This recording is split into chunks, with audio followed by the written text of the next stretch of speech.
தற்போதைய அண்மை செய்தியை பார்த்துக் கொண்டிருக்கிறோம். திருவள்ளூர் ஆரம்பாக்கத்தில் சிறுமி வன்கொடுமை வழக்கில் கைதான அசாமை சேர்ந்த ராஜு விஸ்வகர்மா தற்போது நீதிமன்றத்தில் ஆஜர்படுத்தப்பட்டிருக்கிறார்.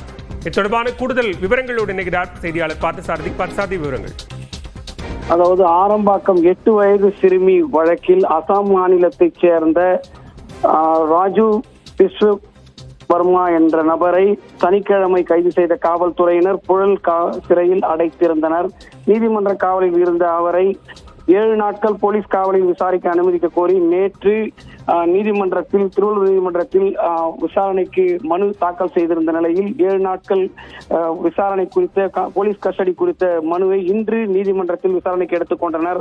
அப்பொழுது புழல் விசாரணை சிறை எண் 2 இருந்து அந்த கைது செய்யப்பட்டிருந்த அசாம் மாநிலத்தைச் சேர்ந்த இளைஞரை கொண்டு வந்து நீதிமன்றத்தில் ஆஜர்படுத்தியுள்ளனர். அவரிடம் விசாரணை செய்தபோது அவர் லேசாக கண்ணீர் விட்டு அழுத காட்சியும் காண முடிந்தது. இந்த விசாரணையில் 4 மணி அளவில் உத்தரவிடக்கூடும் என்று எதிர்பார்க்கப்படுகிறது. நீதிமன்றத்தில் நீதிபதி உஷா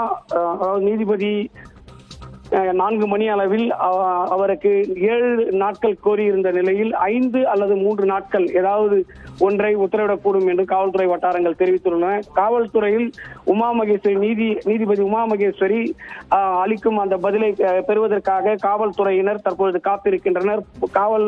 போலீசாரும் இங்கு திருவள்ளூர் நீதிமன்றத்தில் 100க்கும் மேற்பட்ட காவல்துறையினரும் பாதுகாப்பு பணியில் ஈடுபட்டுள்ளனர். பாலவே, விவரங்களுக்கு நன்றி பார்த்தசாரதி.